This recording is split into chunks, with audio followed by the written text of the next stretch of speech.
Assalamualaikum warahmatullahi wabarakatuh. Selamat datang di channel saya. Kali ini kita akan belajar tata bahasa Mada. Pastinya tata bahasa ini tidak asing lagi di telinga kita semuanya ya. Apa itu tata bahasa Mada? Simak penjelasan berikut ini.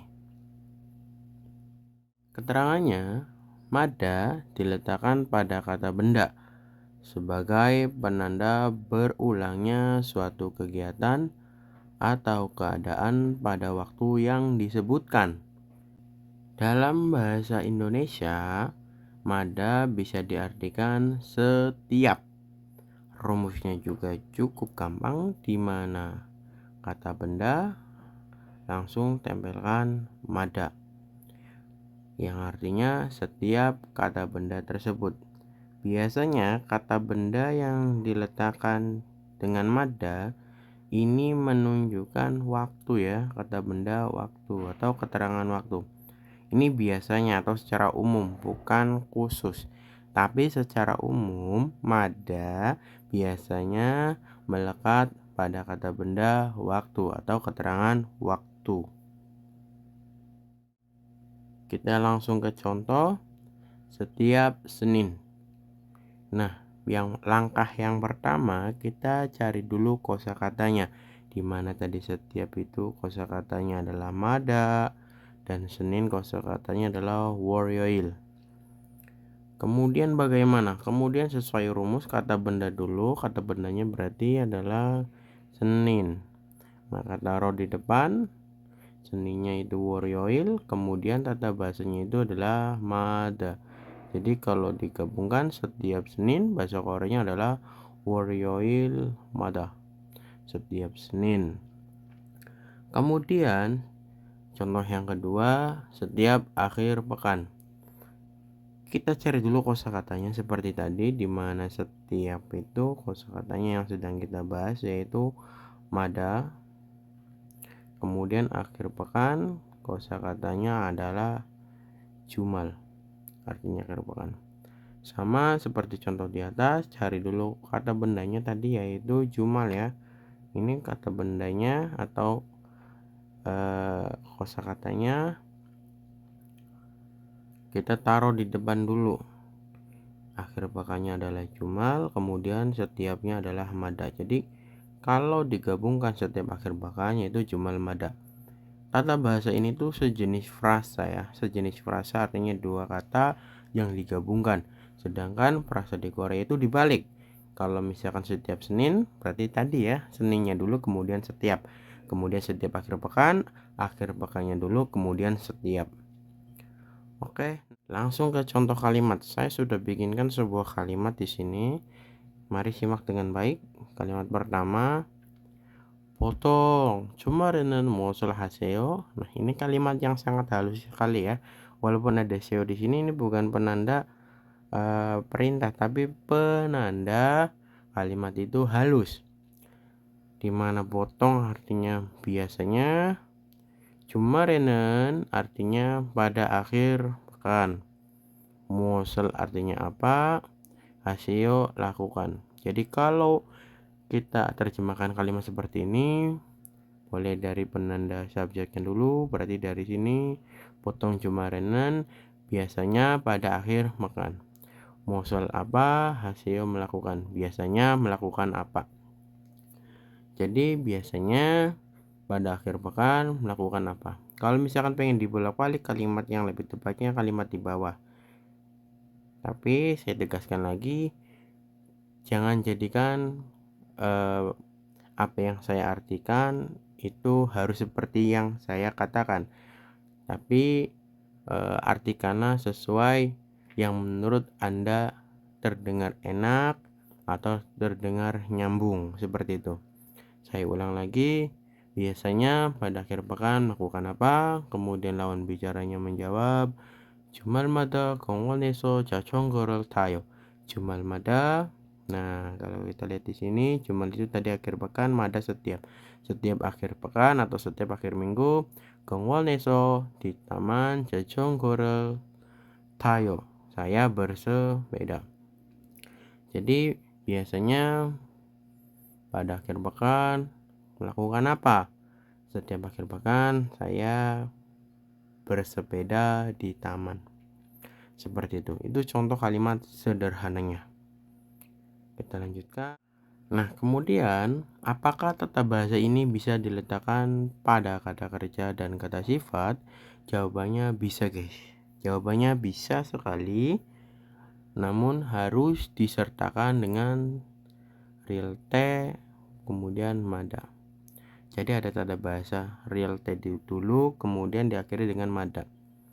Jadi tata bahasa mada itu bisa diletakkan pada kata kerja atau kata sifat, namun kata kerja atau kata sifat tersebut harus diletakkan tata bahasa real T terlebih dahulu. Sebagai rumusnya adalah kata kerja atau kata sifat akhiran vokal tempelkan real T mada, konsonan tempelkannya LT mada. Bagi Anda yang belum tahu tata bahasa real T atau LT, bisa cari di video saya sebelumnya. Dalam bahasa Indonesia artinya cukup simpel, yaitu setiap kata kerja atau kata sifat. Nah, setiap kata kerja atau kata sifat. Jadi untuk yang selama ini masih mencari-cari jawabannya, tanda bahasa ini bisa enggak ya ditempelkan pada kata kerja atau kata sifat? Jawabannya sangat bisa. Namun harus disertakan real T atau LT dulu.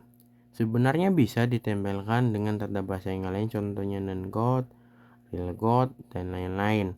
Namun saya di sini saya tempelkan dengan tanda bahasa real T. Seperti itu. Next. Sebagai contoh, saya sudah bikinkan setiap pergi untuk berbelanja, saya selalu membawa handphone. Nah, di sini ada sebuah kalimat panjang. Yang pertama adalah setiap pergi untuk berbelanja. Ini kalimat yang pertamanya. Nah, di sini sudah saya tebalin. Setiap pergi itu kan setiap mada, kemudian perginya kan gak ada. Nah, yang sudah tadi saya katakan, kalau mau menempelkan mada pada kata kerja, itu harus ditempelkan tata bahasanya terlebih dahulu. Jadi setiap pergi tinggal gadanya dihilangkan, tempelkannya real T karena akhiran vokal. Jadi galte. Setelah sudah galte, tinggal tempelkan dengan mada. Jadi setiap pergi bahasa Koreanya adalah galte mada. Untuk berbelanja, untuk itu ro, kemudian belanjanya jangan boda. Jadi menjadi jangan boro. Jadi setiap pergi untuk belanja, jangan boro galte mada. Saya ulang lagi, setiap pergi untuk belanja, jangan boro galte mada. Kemudian saya selalu membawa handphone saya, cuman bisa disebutkan, bisa ditulis, ataupun nggak usah kalau misalkan Anda yang berbicara. Kemudian selalu membawa handphone, membawa gajigo gada handphone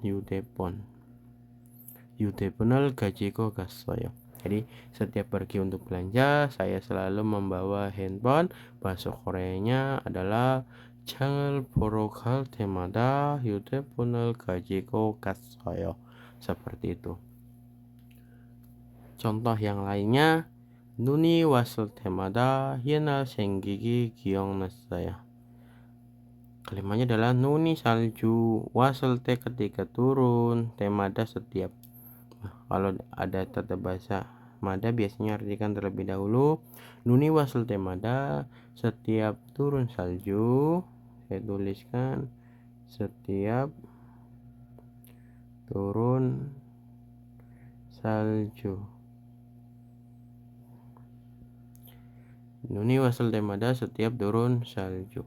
Yenal senggigi giyonasayo. Yenal itu artinya masa lalu. Senggi terjadi. Ini senggi terjadi. Kemudian giong nasayo teringat. Saya teringat kejadian di masa lalu. Nah, kalimatnya seperti itu. Saya ulang lagi. Nuni wasal temada Setiap turun salju, yenal masa lalu singgi terjadi giong nasoyo teringat. Saya teringat masa lalu. Oke, next. Ini ada tambahan sedikit. Mada bisa digantikan dengan me. Contohnya meil, mewol, dan menyon. Nah, biasanya yang diletakkan dengan me biasanya adalah bentuk penanda ya. Plusnya itu penanda di sini. Penanda ini yang saya ketahui ya. Kalau misalkan teman-teman sudah mengetahuinya, boleh kasih komentar di bawah. Yang saya ketahui me plus penanda. Contohnya penanda hari itu il, penanda bulan itu wol, penanda tahun itu nyon, dan masih banyak lagi ada ju. Nah, seperti itu ya. Kalau misalkan me plus ju berarti setiap minggu. Penanda ya. Lebih tepatnya menurut saya itu adalah penanda. Itu boleh ditempelkan dengan tanda bahasa Mada. Dengan kata lain, Mada itu ini singkatannya adalah me. Mada itu singkatannya adalah me, seperti itu. Oke guys, mungkin itu adalah penjelasan singkat dari saya. Semoga video ini bermanfaat. Kurang lebihnya mohon maaf apabila ada salah kata. Saya akhiri. Wassalamualaikum warahmatullahi wabarakatuh.